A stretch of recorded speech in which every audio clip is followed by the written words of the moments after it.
하나님 말씀은 열왕기하 13장 14절입니다.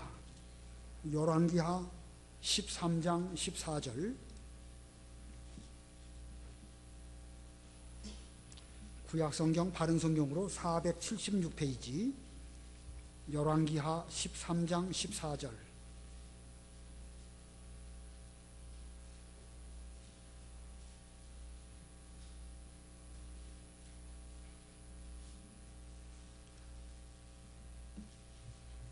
(13장 14절) 봉독하겠습니다. 엘리사가 죽을 병에 걸리자 이스라엘 왕 요아스가 그에게로 내려와서 눈물을 흘리며 말하기를, 내 아버지요, 내 아버지요, 이스라엘의 병거와 기마병이여 하였다. 엘리사가 왕에게 활과 화살을 가져오십시오 하니 왕이 활과 화살을 가져왔다. 엘리사가 이스라엘 왕에게 왕의 손으로 활을 잡으십시오 라고 하여 왕이 손으로 활을 잡자 엘리사가 왕의 손 위에 자기 손을 올려놓았다.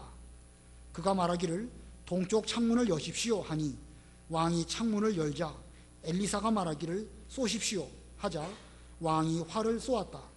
엘리사가 또 말하기를, 여호와의 구원의 화살이며 아람으로부터 우리를 구원할 화살입니다. 왕이 아벡에서 아람을 쳐서 진멸할 것입니다 하였다. 엘리사가 또 말하기를, 화살들을 잡으십시오 하니 왕이 화살들을 잡았고 그가 이스라엘 왕에게 말하기를, 땅을 치십시오 하니 왕이 땅을 3번 치고 멈췄다. 하나님의 사람이 화를 내며 말하기를, 5번 치셨으면 왕이 아람을 진멸할 수 있었을 것입니다. 그러나 이제 왕은 아람을 3번만 치게 될 것입니다 라고 하였다. 엘리사가 죽으니 사람들이 그를 장사하였으며 해가 바뀌었을 때 모압의 일당이 그 땅에 쳐들어왔다. 마침 사람들이 어떤 사람을 장사하다가 그 일당을 보고 놀라 시체를 엘리사의 무덤에 던져버리고 도망하였는데, 그 시체가 엘리사의 뼈에 닿자 살아나서 제 발로 일어섰다. 여호아하스 때에 아람 왕 하사엘이 항상 이스라엘을 압박하였으나 여호와께서 아브라함과 이삭과 야곱과 맺으신 언약 때문에 그들에게 은혜를 베푸시고 불쌍히 여기시며 보살피셨고 그들을 멸망시키기를 기뻐하지 않으셨으며 지금까지 자기 앞에서 쫓아내지 않으셨다. 아람 왕 하사엘이 죽으니 그의 아들 베나닷이 그 뒤를 이어 왕이 되었다. 그때 여호아하스의 아들 요아스가 하사엘의 아들 베나닷의 손에서 성읍들을 다시 찾게 되었는데, 그것들은 자기 아버지 여호아하스가 전쟁 중에 빼앗겼던 것이다. 요아스가 그를 3번 쳐서 무찌르고 이스라엘의 성읍들을 되찾았다. 거기까지 봉독하겠습니다. 오늘 본문의 말씀 앞부분에는 엘리사의 죽음에 대해서 말씀하고 있고, 그 뒷부분은 하나님께서 이스라엘 나라를 지켜주시는 그런 내용입니다. 그래서 말씀 제목은 엘리사의 죽음과 이스라엘의 보존, 엘리사의 죽음과 이스라엘의 보존이라는 제목입니다. 우리가 지금 이 공과를 배우고 있는데 이게 띄엄띄엄 배우다 보니까 끊어지는, 문맥이 끊어지는 그런 상황이 있습니다. 우리가 지난 수요일 날 앞에 열왕기하 11장을 배웠는데, 남쪽 유다의 그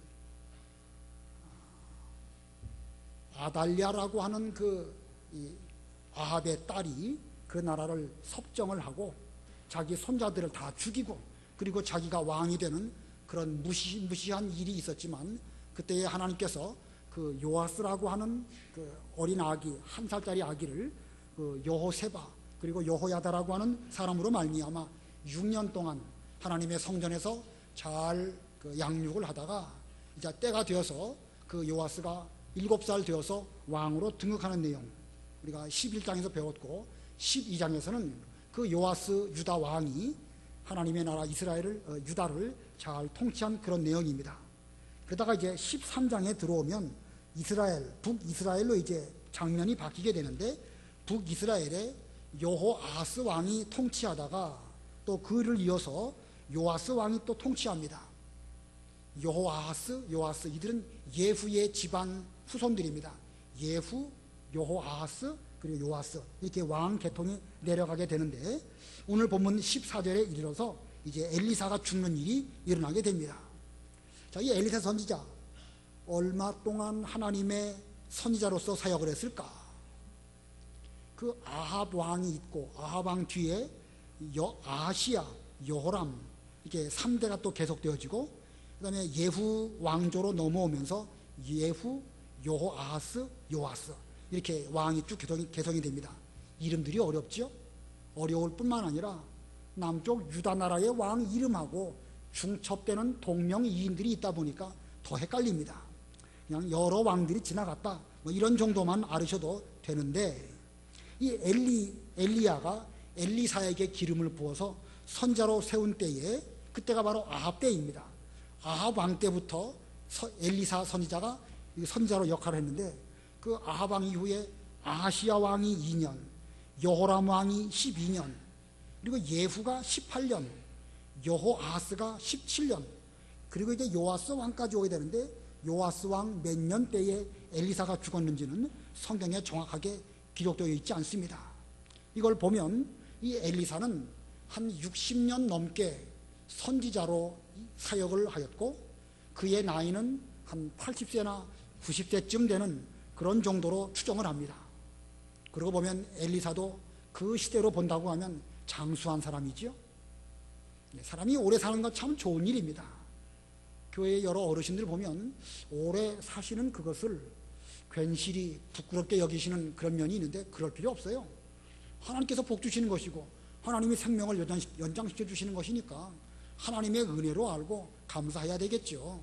뭐 오래 사는 게 뭐 부끄럽습니까? 전혀 그럴 필요 없습니다. 문제는 뭐냐면 오랫동안 살면서 믿는 일을 잘하면 참으로 좋은 것인데 믿는 일이 부족하면 그건 참 부끄러운 일입니다. 하나님께서 우리들에게 건강 주셨는데 건강 주시는 마지막 그 순간까지 엘리사처럼 우리가 믿는 일 잘하다가 가면 참으로 훌륭한 삶을 살았다고 할 수가 있습니다. 전에 들은 말씀인데 어떤 목사님에게 들었는지 생각은 잘 안 나요. 어떤 사람이 잘 살다가 장수하고 죽었답니다. 죽기는 죽었는데 그 묘비명에 무슨 일을 하다가 죽었는지 그 업적을 써야 되는데 쓸 말이 없어요. 그래서 뭐라고 썼다고 그러죠? 예, 먹다 죽다 그렇게 썼답니다. 우리가 그러면 안 되겠죠. 어떤 코미디언은 말하기를 자기 죽으면 자기 그 묘비명에다가 웃기고 자빠졌네 그렇게 쓰라고 그렇게 유언을 했답니다. 그 괜찮지요? 다른 사람에게 기쁨과 웃음을 주고 그리고 자빠졌다. 뭐 그 나름대로 참 그 보람 있는 삶을 살았습니다. 세상적으로도 그렇거니와 우리가 더더군다나 믿음 안에서 장수하다가 마지막까지 신앙생활 잘하다가 하나님께 데려감을 당한다는 것은 참으로 큰 복이고 큰 신앙의 유익입니다. 아무쪼록 우리 교회에 계신 여러분들도 이 장수한 엘리사처럼 또 성경에 보면 아브라함도 장수했고 이삭도 장수했고 또 욥도 140년 동안 술을 다 누리면서 4대까지 보았다. 욥기 마지막 장에 그렇게 말하고 있습니다. 아무쪼록 오래 사시면서 믿는 일 많이 하시고 그렇게 하시면 감사하겠습니다. 오늘 엘리사가 오랫동안 장수하면서 하나님의 일을 어떻게 했는지 잘 살펴보고 우리의 남은 삶도 엘리사처럼 열심히 믿는 일 하다가 가는 그런 우리들이 되어야 되겠습니다. 오늘 본문을 두 가지로 나누어서 전하겠는데 첫 번째 대지는 엘리사의 사역입니다. 사역이라는 말은 일, 업적, 수고 그런 것입니다. 엘리사가 오래 살았지만 또 그만큼 많은 일들을 했는데 오늘 본문 가운데 엘리사가 어떤 사역을 했는지를 잘 보여주고 있습니다. 자, 엘리사가 어떤 사역을 했는가? 본문에 세 가지로 말씀을 전하겠습니다. 그 중에 첫 번째, 이스라엘의 병거와 기마병이었습니다. 엘리사는 이스라엘의 병거와 기마병으로 살았습니다. 14절 읽으세요. 14절 엘리사가 죽을 병에 걸리자 이스라엘 왕 요아스가 그에게로 내려와서 눈물을 흘리며 말하기를 내 아버지여 내 아버지여 이스라엘의 병거와 기마병이여 하였다. 예, 엘리사가 죽을 병에 걸리자 엘리사도 위대한 선지자도 죽을 병에 걸렸습니다. 죽을 병 걸리는 것이 당연한 거예요. 그러니까 죽을 병 걸렸다고 왜 죽을 병이 걸렸는가 그렇게 생각하시면 안 돼요. 박옥기 집사님 들으시는가 안 들으시는가 잘 안 들으시는가 보다. 죽을 병 걸렸다고 뭐라고 하면 안 되는 거예요. 그러니까. 엘리사도 죽을 병이 걸렸다고요. 아셨죠? 그러니까 병 걸렸다고 해서 부끄럽게 될 거 없어요. 다 걸리는 병이에요. 다. 엘리사도 그렇지 않았습니까? 예. 자, 위대한 선지자도 역시 병들었습니다. 하나님의 뜻대로 되는 것입니다. 그래서 하나님께서 주신 기간 안에 할 일을 우리도 부지런히 해야 됩니다. 엘리사가 죽을 병이 걸렸을 때에 이스라엘 왕 요아스, 지난 수요일 날 배운 요아스가 아니에요. 또 다른 요아스입니다. 요아스가 찾아와서 눈물을 흘리며 말했습니다. 그만큼 그 요아스 왕도 엘리사 선지자를 의지하였는데 엘리사가 죽게 되면 앞으로 이 나라는 누구를 의지하고 또 이 나라를 잘 국방을 튼튼하게 할 것인가 걱정하면서 이렇게 말을 하였습니다. 요아스 왕이 말하기를 내 아버지여 내 아버지여 이스라엘의 병거와 기마병이여. 지금까지 엘리사가 무슨 말을 타든지 기마병이 되어가지고 전쟁터에 나가서 싸운 적이 없습니다. 그러나 요아스 왕은 엘리사를 두고 말할 때에 내 아버지여 내 아버지여 이스라엘의 병거와 기마병이여 라고 불렀습니다. 그 당시의 병거, 그 당시의 기마병, 최첨단 무기에 해당되는 것입니다. 그만큼 엘리사는 이스라엘의 국방에 있어서 꼭 필요한 인물로 그만큼 존재감이 있는 그런 사람이었다는 것입니다. 엘리사가 어떻게 하다가 그만큼 이스라엘에 꼭 필요한 인물이 되었을까? 성경 찾아보겠습니다. 열왕기하 2장 11절로 14절. 열왕기하 2장 11절로 14절. 열왕기하 2장 11절. 그들이 계속 걸으며 이야기할 때에 불병거와 불말들이 나타나서 그들 둘 사이를 갈라놓더니 엘리야가 회오리 바람 가운데 하늘로 올라갔다. 엘리사가 그것을 보고 내 아버지여 내 아버지여 이스라엘의 병거와 기마병이여 하고 외쳤다. 엘리사는 엘리야를 다시 볼 수 없게 되자 자기 옷을 잡아 두 조각으로 찢고 엘리야에게서 떨어진 겉옷을 집어 들고 돌아가 요단 강가에 서서 엘리야에게서 떨어진 겉옷을 잡고 물을 내리치며 말하기를 여호와 엘리야의 하나님께서는 어디 계십니까 하였는데 그가 물을 내리쳤을 때 물이 양쪽으로 갈라져 엘리사가 건너갔다. 네, 엘리사에게는 스승 엘리야가 있었습니다. 그는 스승을 따르고자 할 때 여러 가지 어려움들이 있었죠. 그 엘리야가 길갈에서 베델로, 베델에서 여리고로, 여리고에서 요단으로 계속 옮겨갔습니다. 끝까지 따라갔지요. 다른 그 선지자 제자들이 오늘 하나님께서 엘리야를 우리 머리 위로 데려 올라가실 것을 아십니까? 나도 안다, 가만히 있어라. 그렇게 말하면서 여러 사람들이 이렇게 저렇게 말할지라도 그는 자기 스승 엘리야를 끝까지 따라가는 이런 길을 걸어갔습니다. 그러다가 그의 스승이 불말과 불병거를 타고 회리바람 가운데 승천하는 것을 보게 되었습니다. 그때 엘리사가 외치기를 내 아버지여 내 아버지여 이스라엘의 병거와 기마병이여 하고 부르짖었습니다. 이 엘리사가 볼 때에 그의 스승 엘리야는 하나님의 나라 이스라엘의 병거와 기마병이었으며 자신은 그의 아들과 같은 위치에 있다고 여겼기 때문에 그 스승을 부를 때에 내 아버지여 내 아버지여 라고 외쳤습니다. 이걸 볼 때 우리는 뭘 알 수 있냐면 엘리사의 신앙적인 표상, 닮아가기를 원하는 인물이 누구였느냐? 바로 엘리야였습니다. 스승이 하던 그 모든 일들을 자기도 잘 맡아서 하기를 원하는 그런 마음이 있었기 때문에 그런 스승이 엘리야에게 영감의 갑절을 구했고 그 스승이 승천하면서 떨어뜨린 겉옷을 붙잡고 그 겉옷으로 요단강물을 칠 때에 요단강물이 좌우로 갈라지는 이런 능력을 나타냈습니다. 이건 곧 무엇을 보여주는가? 이 엘리사가 어떻게든지 스승 엘리야의 하던 일을 잘 물려받고 그 일을 끝까지 잘하려고 하는 이런 마음가짐을 그가 가지고 있었다는 것을 보여주고 있습니다. 이렇게 엘리사가 그 엘리야의 길을 잘 걸어갔는데 어느 정도 시간이 지났을 때에 또 사람들은 엘리사를 두고 아버지라고 부릅니다. 열왕기하 6장 21절, 열왕기하 6장 21절 읽어보세요. 열왕기하 6장 21절. 이스라엘 왕이 그들을 보내며 엘리사에게 말하기를 내 아버지여 내가 칠까요 내가 칠까요 하자. 여기 이스라엘 왕이 엘리사에게 그 아람 군대를 칠까요? 라고 말하고 있습니다. 여기 열왕기하 6장에 나오는 왕은 아합왕의 아들인 여호람입니다. 아합왕도 못된 왕이고 여호람도 못된 왕이죠. 그래도 그 여호람 왕이 엘리사를 부를 때 내 아버지요, 내가 저 아람 군대들을 칠까요? 라고 말한 것을 보면 여호람 왕 역시 엘리사를 그만큼 존경했다는 것을 보여주고 있습니다. 자, 이쯤 되면 엘리사가 그 당시에 많은 사람들에게 얼마나 존경을 받았는지를 잘 알 수가 있습니다.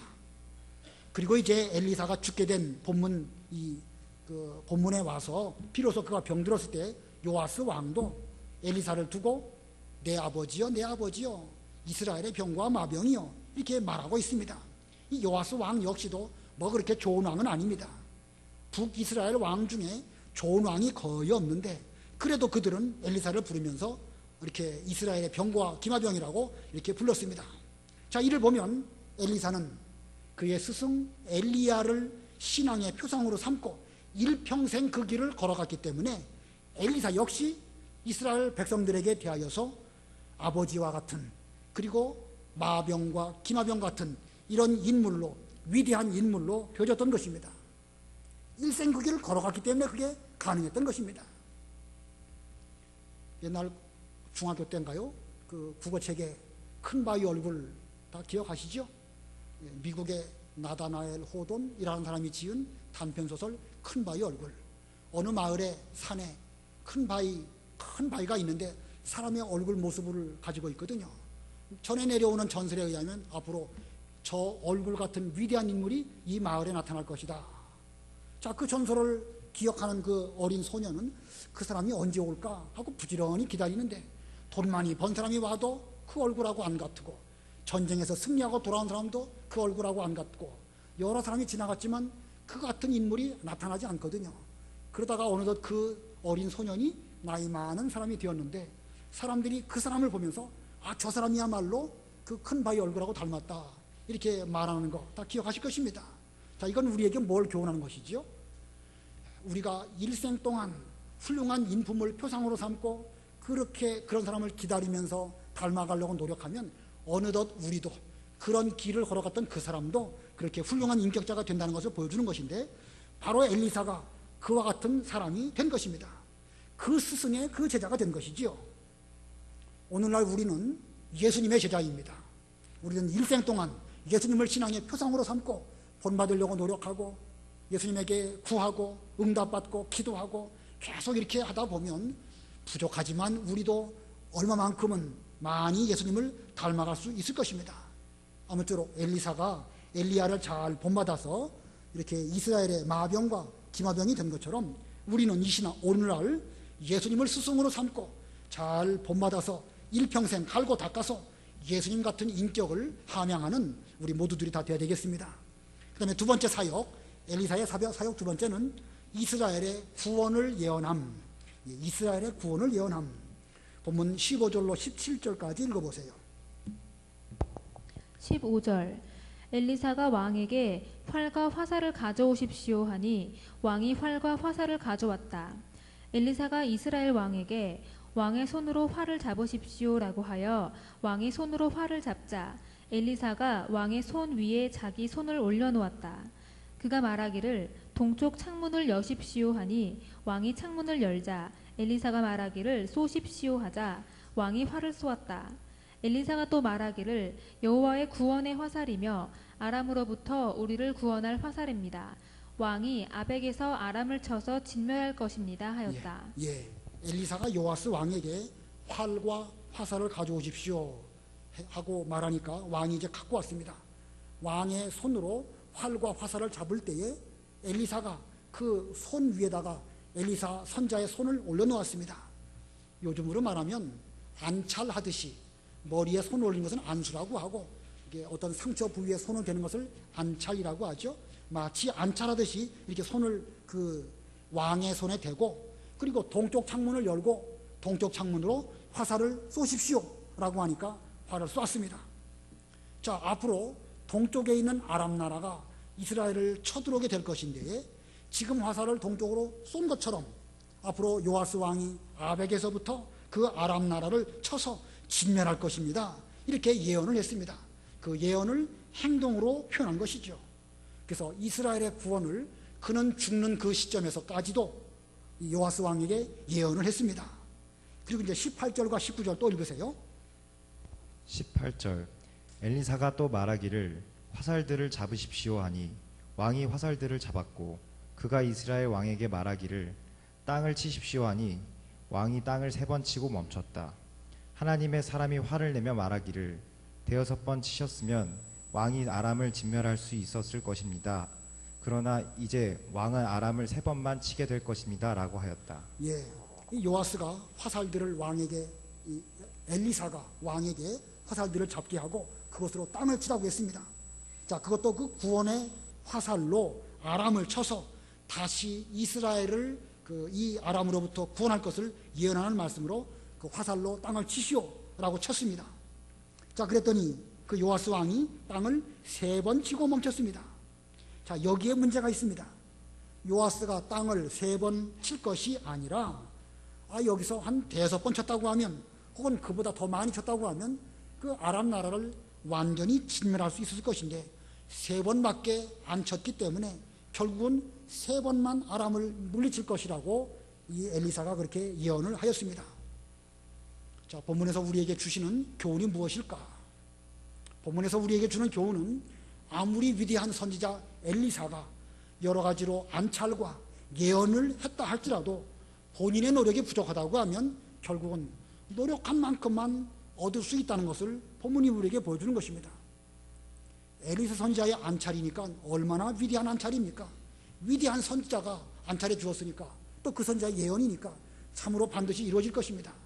그러나 아무리 암찰과 예언이 있다 할지라도 본인이 노력하는 것이 부족하다고 하면 거기까지밖에는 안 되는 것입니다. 노력한 것밖에 안 되는 것이 성경 진리입니다. 뿌린 대로 거두는 것이고 수고한 만큼 먹는 것이 당연한 이치 아닙니까? 아까 엘리사가 엘리야의 신앙을 표상으로 삼고 살았기 때문에 그는 그 이스라엘의 아버지가 되고 마병과 기마병이 됐다고 했죠. 일생 동안 엘리사는 자기 신앙의 표상인 엘리야 스승을 본받아가지고 노력하고 또 노력했기 때문에 그는 죽을 임시에 내 아버지여 내 아버지여 이스라엘의 마병과 기마병이여 이와 같은 이름을 비로소 얻게 된 것입니다.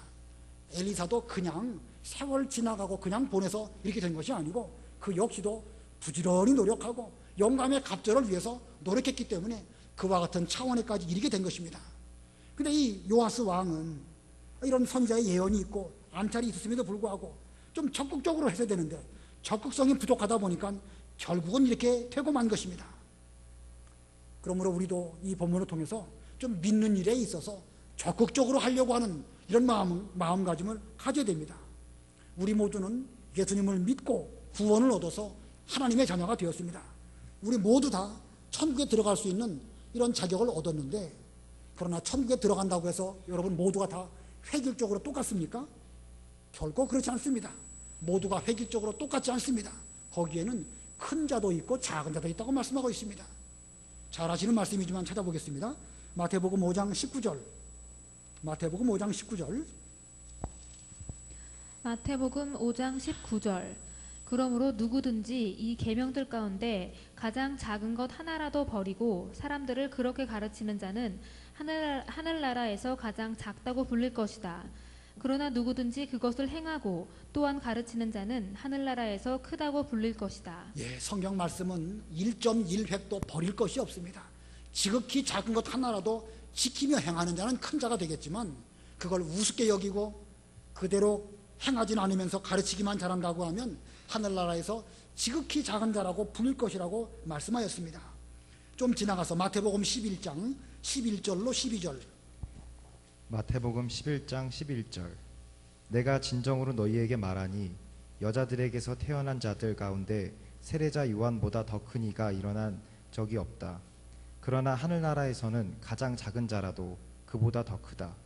세례자 요한의 날들로부터 지금까지 하늘나라가 침입을 당하고 있으니 침입하는 자들은 그 나라를 탈취한다. 예, 여자가 낳은 자 중에 세례 요한보다 큰 자가 없다.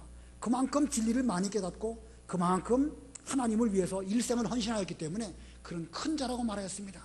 그러나 이제 하나님의 나라에 가면 이제 예수님 이후부터 많은 성도들은 세례 요한이 깨닫지 못했던 더 많은 진리를 깨닫게 되기 때문에 깨닫는 그 면에 있어서 요한보다 다 크게 될 것이라고 말씀하였습니다.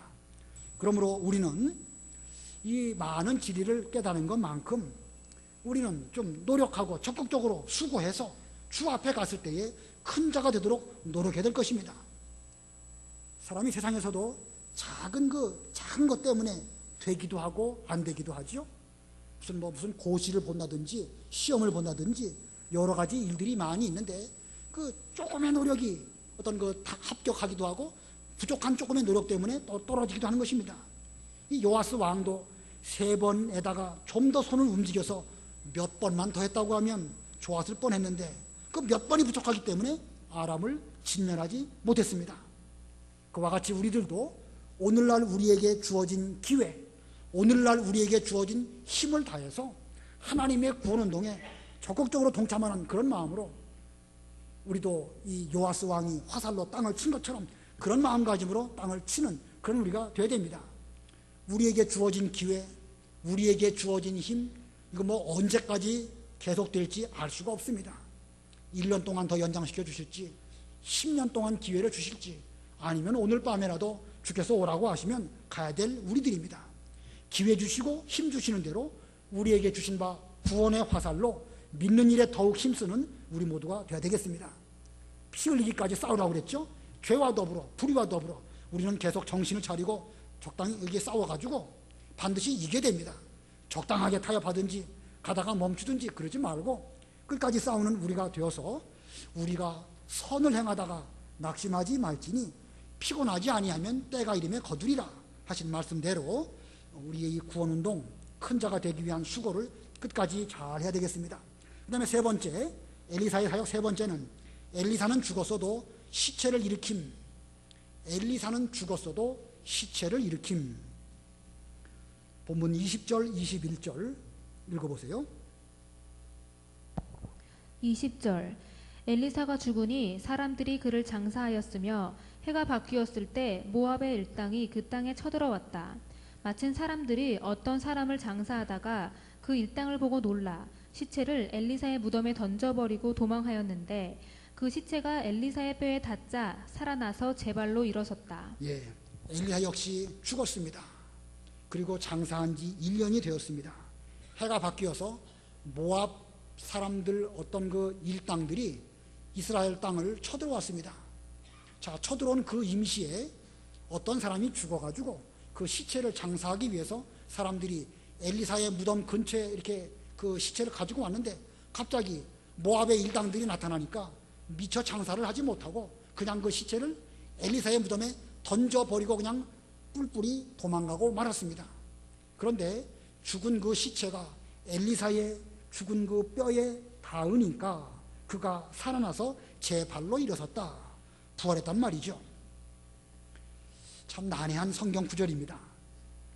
엘리사가 살았을 때에도 수넴 여인의 아들을 부활시킨 그런 사건이 있죠. 살았을 때 그런 일을 했다. 그런 정도는 우리가 충분하게 성경을 통해서 잘 이해가 되는데 엘리사가 죽었음에도 불구하고 죽은 시체의 뼈가 어떻게 다른 사람을 부활시킬 수 있을까? 이거 참 해석하기가 쉽지가 않습니다. 그러나 이것은 우리에게 무슨 뼈에 무슨 능력이 있거나 그런 것은 아닙니다. 여기서 말하는 것은 그가 행한 믿음의 행적이 여전히 살아서 역사하기 때문에 그 믿음의 능력으로 죽은 사람을 살리는 능력이 나타났다. 이것을 우리에게 보여주고 있습니다. 예수님의 부활의 능력은 무궁무진하십니다. 엘리사의 그 능력은 1년 뒤에 그의 뼈로 말미암아 어떤 죽은 사람을 부활시키는 그런 능력이 있지만 예수님의 부활의 능력은 수천 년, 수만 년이 지나갈지라도 그 믿음을 믿는 사람에게는 얼마든지 부활시킬 수 있는 능력이 예수님의 그 능력에 있는 것입니다. 자, 예수님 돌아가신 지 부활 승천하신 지 2000년이 지났죠. 그러나 그 말씀이 그 능력이 오늘날 우리들도 일으키고 오늘날 우리로 하여금 하나님 아버지를 잘 섬기게 하는 그런 능력의 말씀이요, 그런 능력의 예수님이십니다. 이 엘리사의 죽은 뼈가 다른 사람을 부활했다 하는 것은 앞으로 오실 예수님으로 말미암아 우리 믿는 성도들을 그와 같은 능력으로 무궁무진하게 살릴 수 있는 힘이 예수님에게 있음을 우리에게 보여주고 있습니다. 자, 이렇게 엘리사의 사역 세 가지를 말씀드렸고, 그 다음에 이제 크게 두 번째, 이스라엘의 보전입니다. 이스라엘의 보전. 현재 이스라엘은 통일 왕국 시대에 이스라엘이 분열되어서 남쪽은 유다로, 북쪽은 이스라엘로 된 이런 분열 왕국 시대입니다. 북쪽 이스라엘은 다윗의 신앙 정통성을 이어받지 못한, 하나님을 섬기기는 섬기지만 이방 신들을 섬기는 그런 풍속들도 함께 들어온 타락된 이스라엘 나라입니다. 그러므로 북쪽 이스라엘은 넓은 길로 나아가는 타락된 기독교를 상징하는 그런 나라입니다. 자, 하나님께서는 넓은 길로 나아가는 북쪽 이스라엘 나라에 대해서도 그들을 잘 보존시켜 주시는 것을 보여주고 있습니다. 그와 같이 하나님께서는 오늘날 부족한 성도나 부족한 교회나 부족한 어떤 단체라 할지라도 그들을 붙들어 주시고 인도해 주신다는 사실을 보여주고 있습니다. 우리 하나님께서는 상한 갈대도 꺾지 아니하시고 꺼져가는 심지도 끄지 아니하시기를 심판 때까지 참아주신다고 말씀하고 있죠. 마태복음 12장 20절 말씀인데 읽어보세요. 마태복음 12장 20절. 그는 정의로 승리할 때까지 상한 갈대를 꺾지 않고 꺼져가는 심지를 끄지 않을 것이다. 예, 상한 갈대를 꺾지 아니하시고 꺼져가는 심지를 끄지 아니하실 것이다. 지금 이스라엘 나라가 그와 같습니다. 왕은 왕대로, 백성들은 백성들대로 하나님을 제대로 섬기지 못하는 이런 가운데 있지만, 우리 하나님께서는 그래도 그 이스라엘 나라를 보호해 주시고 붙들어 주셔서 보존시켜 주시는 가운데 계십니다. 자, 그러면 하나님께서 이스라엘을 역사 속에서 보존시켜 주신 근거가 무엇일까? 보존시켜 주신 근거의 첫 번째는요, 아브라함과 이삭과 야곱과 맺은 언약 때문입니다. 오래전 아브라함, 이삭, 야곱과 더불어 하나님께서 언약을 맺어 주셨는데 그 언약 때문에 지금 그 이스라엘을 보존시켜 주시고 계십니다. 본문 22절, 23절 읽어보세요. 22절. 여호와하스 때에 아람 왕 하사엘이 항상 이스라엘을 압박하였으나 여호와께서 아브라함과 이삭과 야곱과 맺으신 언약 때문에 그들에게 은혜를 베푸시고 불쌍히 여기시며 보살피셨고 그들을 멸망시키기를 기뻐하지 않으셨으며 지금까지 자기 앞에서 쫓아내지 않으셨다. 예, 이방 나라 아람의 압박이 점점 심해졌지만 하나님께서는 오래전 아브라함과 이삭과 야곱과 맺으신 언약을 기억하셨습니다. 그리고 이스라엘을 불쌍히 여기시고 보살펴 주셔서 아예 멸망당하도록 하지 아니하시면서 지금까지 자기 앞에서 쫓아내지 않으셨다. 지금까지라는 말씀은 요 시점까지 자기 앞에서, 하나님 앞에서 이스라엘 나라를 쫓아버리지 않으셨다, 그런 뜻입니다. 그러면 하나님께서는 아브라함, 이삭과 야곱으로 맺은 그 언약을 얼마나 오랜 기간 동안 계속해서 그 언약이 유효하게 되어지는지 한번 계산해 볼까요? 지금 이 요아스 왕 때는 주전 한 700년경 말이나 800년쯤일 것입니다. 한 800년이라고 잡고, 아브라함은 주전 몇 년경 사람이지요? 2000년경 사람이지요? 주전 2000년경, 주전 800년, 몇 년 차이가 납니까? 1200년입니다. 아브라함과 이삭과 야곱과 맺으신 그 언약이 1200년이라는 세월이 지나갔음에도 불구하고 아브라함도 죽고 이삭도 죽고 야곱도 죽고 세월이 많이 흘렀지만 하나님은 영원하신 하나님으로서 그 언약을 붙잡으시고 그 언약으로 말미암아 이스라엘 나라를 보존시켜 주셨다는 것을 우리에게 보여주고 있습니다. 이 원리는 오늘날 우리에게도 그대로 적용되는 원리입니다. 만약에 우리가 하나님의 언약을 붙잡고 믿는 일을 한다고 하면 그 언약이 아브라함 때 주신 언약이든지 예수님으로 말미암아 새 언약을 주셨든지 그 언약에 참여한 성도들에게는 변함없는 은혜로 우리들을 붙들어 주시고 보호해 주시는 것입니다. 우리가 오전에 성경 읽을 때 그 신명기 7장에서 천대까지 복 주신다는 말씀 하셨죠? 천대라는 말씀이 그냥 문학적으로 무슨 표현하기 위해서 주신 것이 아니고 오늘 본문을 보면 1200년 아니라 몇천 년이 지나가도 하나님의 그 언약의 은혜는 변함이 없음을 우리에게 보여주고 있습니다.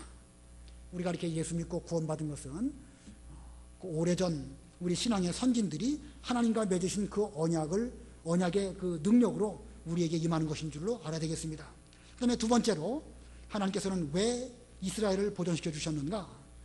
엘리사 선지자의 사역 때문입니다. 보면 24절 25절 읽어보세요. 24절 아람 왕 하사엘이 죽으니 그의 아들 베나닷이 그 뒤를 이어 왕이 되었다.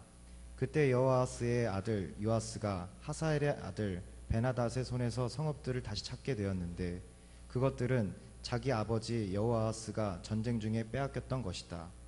요아스가 그를 3번 쳐서 무찌르고 이스라엘의 성읍들을 되찾았다. 예, 본문의 말씀은 그 아까 우리가 앞에서 배운 것처럼 엘리사의 그 구원에 관한 예언, 그 예언이 그대로 이루어졌습니다.